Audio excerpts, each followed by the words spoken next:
scientists have put together a device that mimics human brain cognitive actions that are efficient in emulating artificial intelligence.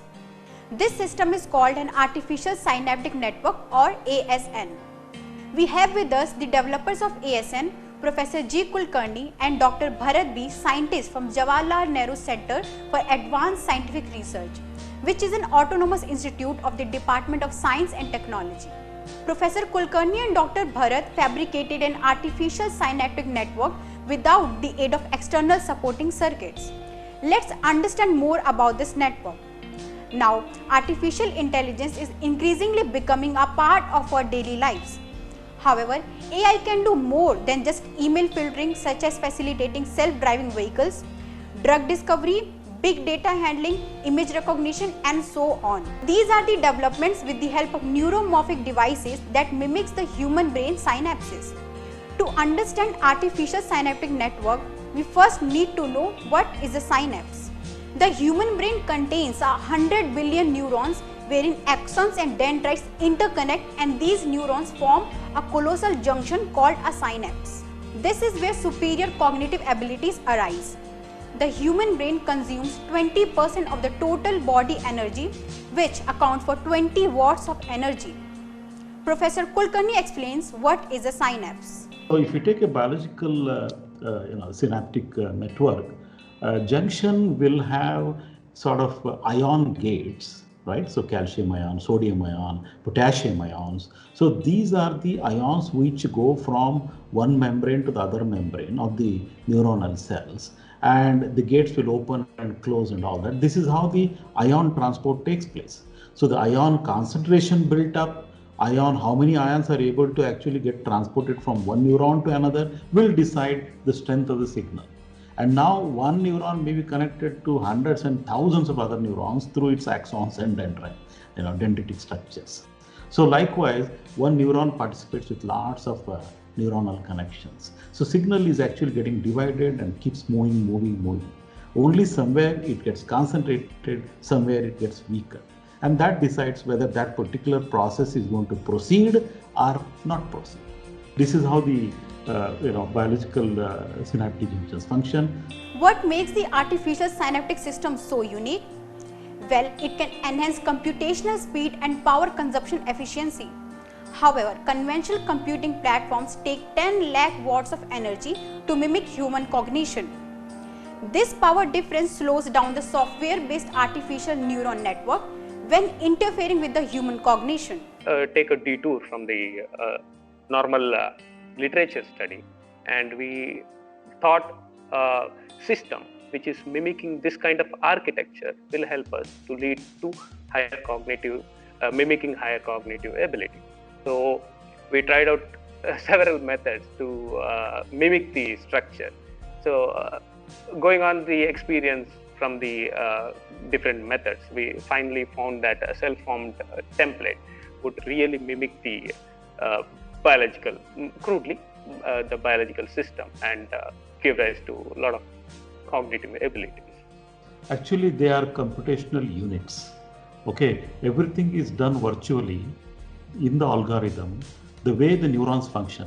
Neurons are actually connected inside the, in the brain or whatever the neural system, wherein the signal transmission happens with some weightage, right? So this signal is strong, it should be passed on. This signal is weak, so it should not be passed on. So such kind of considerations are done in the brain. The same is programmed in the software on a conventional computer platform. Okay, that is what is software-based neural network. It comes with lots of limitations, and that's why people are doing like us. We are doing on a completely different platform, what we call neuromorphic circuitry. A prototype kit of the system is already in existence that emulates Pavlov's dog behavior, which is evidence of the potential growth of neuromorphic artificial intelligence. We asked Professor Kulkarni how the ASN system studies various learning activities of the human brain, such as short-term memory, long-term memory, depression, associative learning, interest-based learning, supervision, etc. To this, Professor Kulkarni explains in detail the method of artificial synaptic network using Pavlov's dog behavior. With the ASN system, how far have we reached in accomplishing advanced neuromorphic artificial intelligence? plan here is, if you look at the history, the way the computers have come up, okay, the way Alan Turing, for example, planned computer architecture, von Neumann, okay, and the logic gates and OR, NAND, the simple gates, and of course the discovery of transistor and its integration into VLSI, very large scale integration. All that, if you look at, they're all based on that thought process, which today we call it as conventional. Okay, they're all based on zeros and ones, as I told you. So anything which happens in and around today, if our dialogue is continuing in this online platform, lots of zeros and one are going to and fro, between the two individuals who are communicating. So in communication, in display, in sensing analysis, or any type of computation you can call, even in the most advanced supercomputers, everywhere they are, end of the day, zeros and ones. There are practical limitations dealing with zeros and ones, that kind of concept, using the ordinary gates and all, whatever we talk. So one has to move out of that. It means that you have to bring up something which is mimicking the brain type of behavior. One is energy consumption, what we talk, another is the architecture, what Dr. Bharat also pointed out. So architecturally, power consumption wise, all that if we differ now, we will be in a position to come out with circuitries, right? Wherein we should be able to come, in the end, we should be able to make a robot, but not with conventional electronics. Okay, this is where it connects with AI. What is AI? AI is basically mimicking human cognitive functions, right? Yes. Okay, learning, sensing, communicating, all sorts of activities, muscular movements, all those, if it is able to perform, that is AI. And so we would like to do the same. We may even use the known peripheral devices. We are not going to change the camera. We are not going to change any sensor. We are not going to change the speaker. No. We are only talking about the brain aspect. So the core chips may get changed. Okay. There's a dire need in terms of moving out of the conventional thought process and just go and follow what nature has taught us.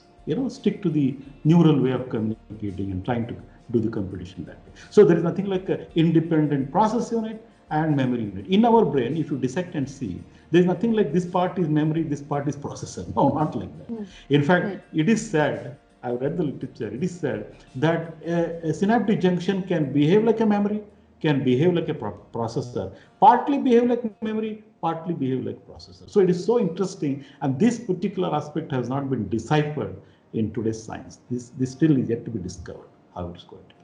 So these unique aspects one has to make use of, and cannot forcibly bring in the old architecture and try to move forward. There are lots of bottlenecks. Learning and emulating new processes, technologies, materials and devices from nature and biology are the important pathways to the future significant advances. And we know that these will increasingly integrate the world of the living with man-made technologies.